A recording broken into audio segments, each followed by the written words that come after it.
અંબે માતની જય હો. વિદ્યા સમસ્ત તુજ ભેદ દેવી, નારી બધી આ જગતમાં તું રૂપે. હે અંબા, તુંથી જગ આ ભર્યું છે, તારી સ્તુતિ શી રીતે કોઈ ગાય. ઉધનાના આદ્યશક્તિ આઈ શ્રી લાલબાઈ માતાજીનું પવિત્ર સ્થાન. સુરત પાસે ઉધના ગામ જતા પાવડા પુલ પાસે એક ભવ્ય દેરી ભૂતકાળમાં જે ઘટના ઘટી હતી તેની અનેરી યાદ આપે છે. આજે તે દેરી અણનમ ઊભી જ છે. ભૂતકાળની ભવ્યતાની અનેરી યાદ આપતો ઉધનાના આદ્યશક્તિ શ્રી લાલબાઈ માતાજીનો અદ્ભુત ઇતિહાસ આ પવિત્ર સ્થાનની કથાથી સભર છે. વર્ષો પહેલાંની વાત છે. એ જમાનામાં આજના યુગ જેવા આધુનિક વ્યવહારના સાધનો ઉપલબ્ધ ન હતા. માલની હેરાફેરી કરવા માટે સુવિધાજનક સાધન હતું વણઝારા. વણઝારાઓ ઊંટ, ગધેડા, ખચ્ચર વગેરે ઉપર માલ લાદીને પોઠ ભરીને એક શહેરથી બીજે શહેર માલ પહોંચાડતા. આ અરસામાં મોટાભાગના વણઝારા આદ્યશક્તિ અંબા ભવાનીના અનન્ય ભક્ત હતા. સારાય જગતમાં સર્વવ્યાપક હતા એવા આદ્યશક્તિ અંબાને તેઓ માનતા અને ચાહતા હતા. આદ્યશક્તિ જગદંબા જગતના કાર્યો કરવા તેમજ પોતાના ભક્તોને દર્શન દેવા સ્વયં પધારે જ છે. માતાજીનો અનન્ય ઉપાસક એક વણઝારો જેનું નામ લાલજી હતું, તે પોઠ ભરીને પોતાની વણઝાર લઈ મારવાડથી ગુજરાત તરફ વેપાર અર્થે નીકળ્યો.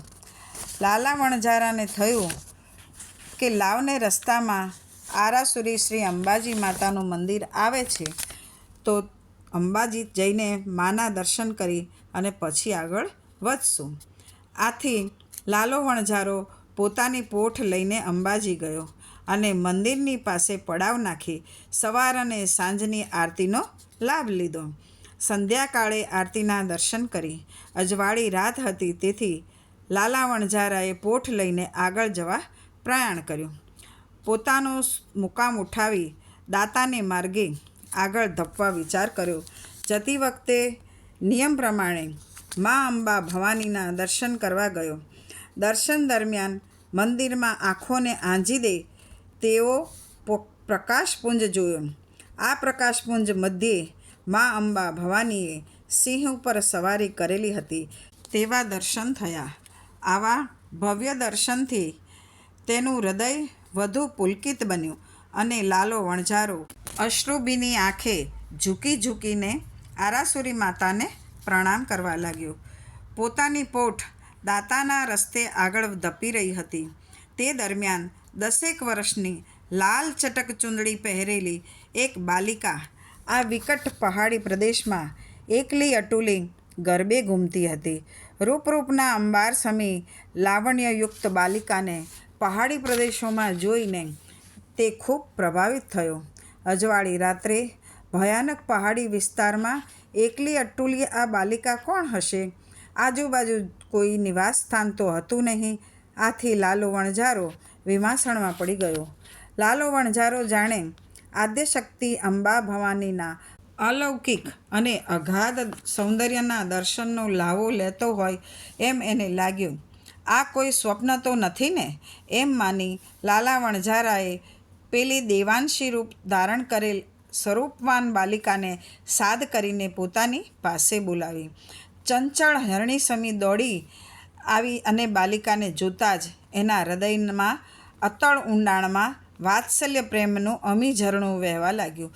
બાલિકાને પોતાની નજદીક આવેલી જોઈ આદ્યશક્તિના અનન્ય ઉપાસક એવા વણઝારાના રોમે રોમમાં અત્યંત પ્રેમનું અમી છલકાઈ રહ્યું.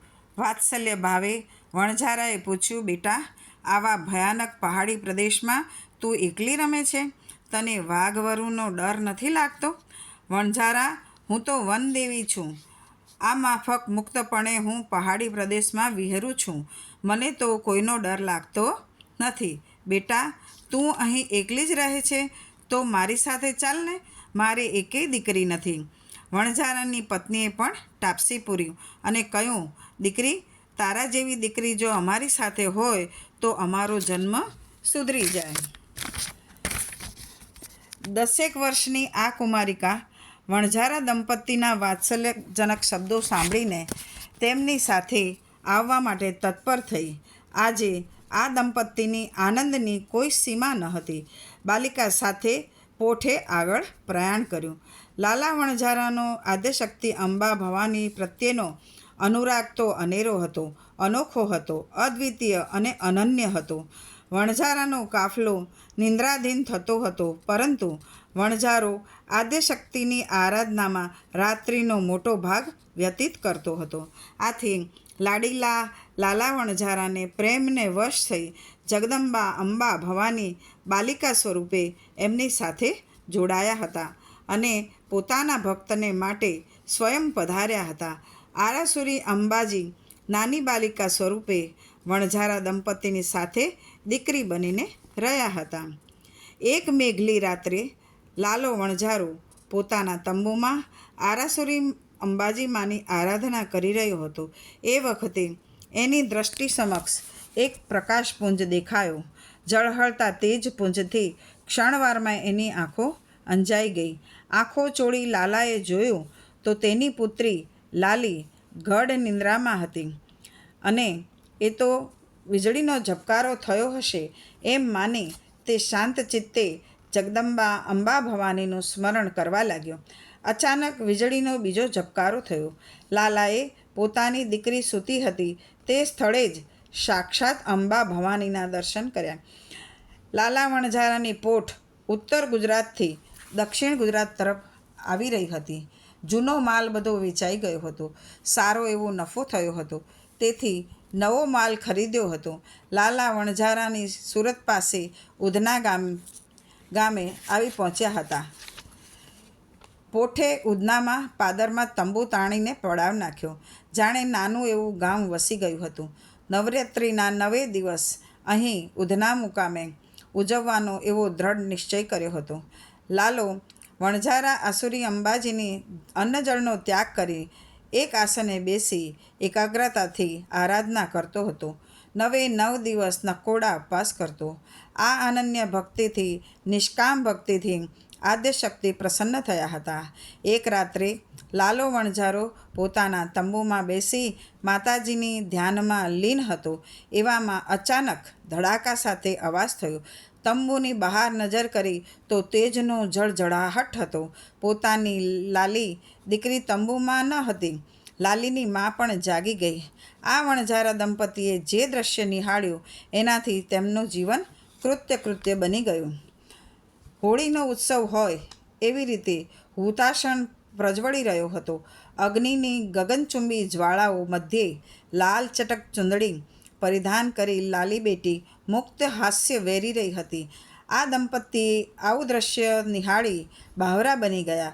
લાલી બેટી એમ બૂમો પાડવા લાગ્યા. જ્વાળાની નજીક આવ્યા. એકાએક યજ્ઞની જ્વાળાઓ શાંત થઈ ગઈ. લાલી દીકરી બોલી ઉઠી, તમે મારા અનન્ય ભક્ત છો, તેથી દીકરી સ્વરૂપે તમારે ત્યાં હું આવી હતી. આમ કહી આદ્યશક્તિ અંબા ભવાનીએ આ વણઝારા દંપતીને આશીર્વાદ આપ્યા. એકાએક અગ્નિજ્વાળાઓ શમી ગઈ અને જોતજોતામાં આઈ શ્રી લાલી માતા અદૃશ્ય થઈ ગયા. વણઝારા દંપતીની આંખોમાં પ્રેમના અશ્રુ વહી રહ્યા હતા. આંખો લૂછી પતિ પત્ની તંબુમાં આવ્યા. તેમણે અગ્નિજ્વાળામાં લાલી બેટીને સ્નાન કરી રહી હતી એવા પવિત્ર સ્થળે એક ભવ્ય દેરી બંધાવવાનો સંકલ્પ કર્યો. દશેરા પછી 10 દિવસ પછી આ દંપતી ઉધના રોકાયા. ગામના લોકોના સહકારથી એમણે એક સુંદર દેરી બંધાવી અને આદ્યશક્તિ આઈ લાલબાઈ માતાજીની મૂર્તિ પધરાવી, પ્રાણ પ્રતિષ્ઠા કરાવી અને લાલા વણઝારાએ ઉધના ગામને ધુમાડાબંધ જમાડ્યું. લાલો વણઝારો વર્ષમાં એક વખત અચૂક ઉધનામાં લાલબાઈના દર્શન કરવા માટે આવતો હતો અને યથાશક્તિ ધર્માદો કરીને ચાલ્યો જતો હતો. એને મન આ પવિત્ર સ્થળ તીર્થધામ બની ગયું હતું. એ જ રીતે આજે પણ માઈ ભક્તો માટે આ સ્થળ તીર્થધામ બન્યું છે. કારણ કે આઈ શ્રી લાલબાઈ માતાએ અનેક પરચાઓ બધાને પૂર્યા છે અને પોતાના ભક્તોને પાવન કર્યા છે. હે લાલબાઈ માતા, તમે જેવા તમારા ભગતને ફળ્યા તેવા સૌને ફળજો.